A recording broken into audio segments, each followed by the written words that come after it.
வணக்கம் விருச்சிக ராசி நண்பர்களே. வரக்கூடிய சித்திரை மாதத்தில் உங்களுக்கு எந்த மாதிரியான பலன்கள் கிடைக்க போகுது அப்படிங்கிறது தான் இந்த பதிவில் நாம் இப்போ பார்க்க போகிறோம். முதலாவதாக உங்களுடைய ராசிக்கு 10வது இடத்துல இருக்கக்கூடிய கேது பகவானை பார்ப்போங்க. பொதுவாக கேது பகவான் 10வது ராசியில் இருந்தால் நமக்கு வேலை வாய்ப்பில் ஏதாவது இடைஞ்சல் இருக்கும். அதாவது ஒரு இடத்துல நம்மளை வேலை பார்க்க விடாது, ஏதாவது ஒரு வகையில் வேலையை விட்டு மாறி போகிற மாதிரி பார்க்கும். அந்த இது செயலை செய்யும். அதுபோக நம்ம சொந்த தொழில் செய்கிற மாதிரி ஏதாவது இருந்தால் அந்த தொழிலை செய்ய விடாமல் ஏதாவது ஒரு இடைஞ்சலை கொடுக்கும். இதைத்தான் கேது செய்யும். அது இன்னும் ஓரிரு மாதங்களே அப்படி செய்கிறதுக்குடைய ஒரு அமைப்புகள் இருக்குது.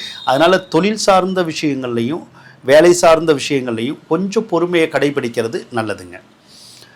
அடுத்து உங்களுடைய ராசிக்கு குரு பகவான் 2ஆம் அதிபதியாக இருக்கார். அவர் அஷ்டமஸ்தானத்தில் தான் இருக்கார்.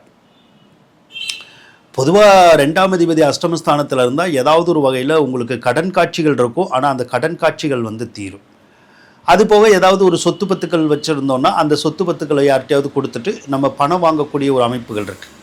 அதாவது சேல்ஸ் பண்ணிவிட்டு நம்ம காசு பணத்தை வாங்கி கடன் அடைக்கக்கூடிய ஒரு யோகமெல்லாம் கூட இந்த மாதம் உங்களுக்கு இருக்க தான் செய்யுது.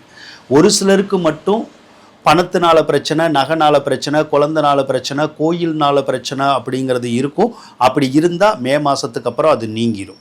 ஒரு சிலருக்கு நகை இல்லாதவங்களுக்கு நகை எடுத்து கொடுக்கும், பணம் இல்லாதவங்களுக்கு பணத்தை கொடுக்கும், சொத்து சுகம் இல்லாதவங்களுக்கு சொத்து சுகத்தை கொடுக்கக்கூடிய ஒரு அமைப்புகள் கூட அந்த குருவால் செய்ய முடியுங்கிற மாதிரி தான் இருக்குங்க.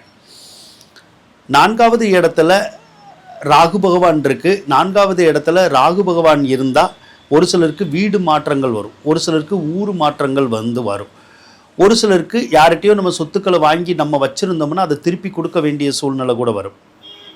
அப்படி ஒரு அமைப்பு இருக்குது. அதே மாதிரி ராகு 4ல் இருந்தாலும் எதையாவது ஒரு சொத்தையோ பொருளையோ நம்ம யார்கிட்டையாவது கொடுக்க வேண்டியது வரும். ஏதோ ஒரு வகையில் நம்ம கையை விட்டு கூட போகும். அப்படி ஒரு அமைப்பும் இருக்குது. அதே மாதிரி ஒரு சிலருக்கு தாயாரோட பகை வரக்கூடிய அமைப்பு, அல்லது தாயாருக்கு உடம்பு சரியில்லாமல் போகிறதுக்கூடிய ஒரு அமைப்பு, அப்படியெல்லாம் கூட இருக்க தான் செய்யுது. அடுத்து உங்கள் வீட்டில் ஆடு மாடு நாய் கோழி பூனை இந்த மாதிரி ஏதாவது மிருகங்கள் வீட்டு விலங்கினங்கள் இருந்தால் கூட அந்த விலங்கினங்களுக்கு ஏதாவது பாதிப்பு வரக்கூடிய ஒரு அமைப்பும் இருக்குது. அல்லது அந்த விலங்கினங்களை நாம் அடுத்தவங்களுக்கு கொடுக்கக்கூடிய ஒரு அமைப்பும் இப்போ இருக்க தான் செய்யுது. அடுத்து செவ்வாய் பகவான் எடுத்துக்கும். செவ்வாய் பகவான் 5வது ராசியில் இருக்குது. 5வது ராசியில் செவ்வாய் இருந்தால் நல்லது தான். என்ன பெற்ற பிள்ளைகளுக்கு மட்டும் கொஞ்சம் கோபதாபம் நிறைய வரும், அவ்வளோதான். மே மாதம் 10ஆம் தேதி செவ்வாய் மேசத்துக்கு வந்துடுவார். மேசத்துக்கு செவ்வாய் வந்துட்டால் ஒரு சிலருக்கு அந்த நோய் இருக்கிறவங்களுக்கு நோய் தீரும். நோய் இல்லைன்னா ஒரு சிலருக்கு நோய் வரக்கூடிய ஒரு அமைப்பு இருக்கும். அதே மாதிரி கடன் காட்சிகள் இருந்தாலும் தீரக்கூடிய ஒரு அமைப்புகள் இருக்கும். இல்லைன்னா புதுசாக நம்ம கடன் வாங்கக்கூடிய ஒரு அமைப்புகள் வரும்.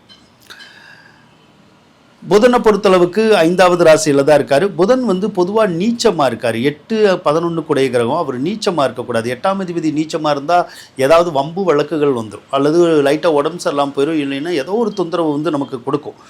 அது எவ்வளோ நாளைக்கு இருக்கும்னா ஏப்ரல் 23 வரைக்கும் இருக்கும். ஏப்ரல் 23க்கு அப்புறம் புதனால் ஏற்படக்கூடிய தாக்கங்கள் அப்படிங்கிறது குறைஞ்சிரும்.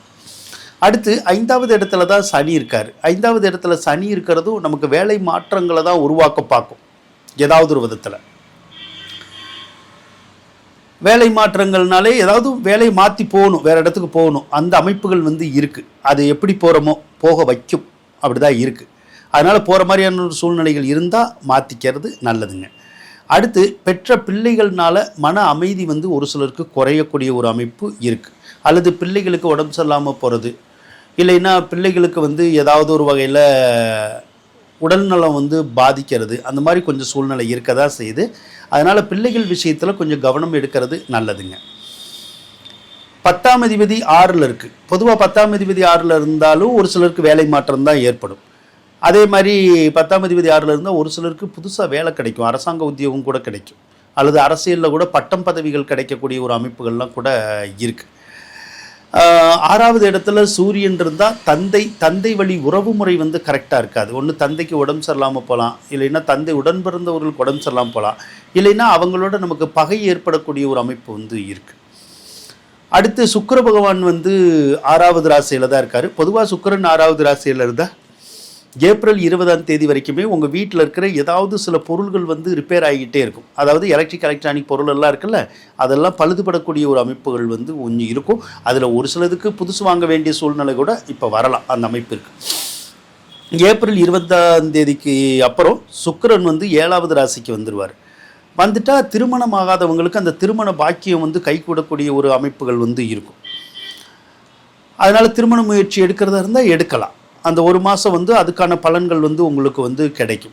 அதே மாதிரி ஒரு சிலருக்கு இந்த லவ் பண்ணுற மாதிரியான சூழ்நிலைகள் கூட அந்த ஒரு மாதத்தில் வரக்கூடிய அமைப்புகள் வந்து ஒரு சிலருக்கு இருக்குங்க.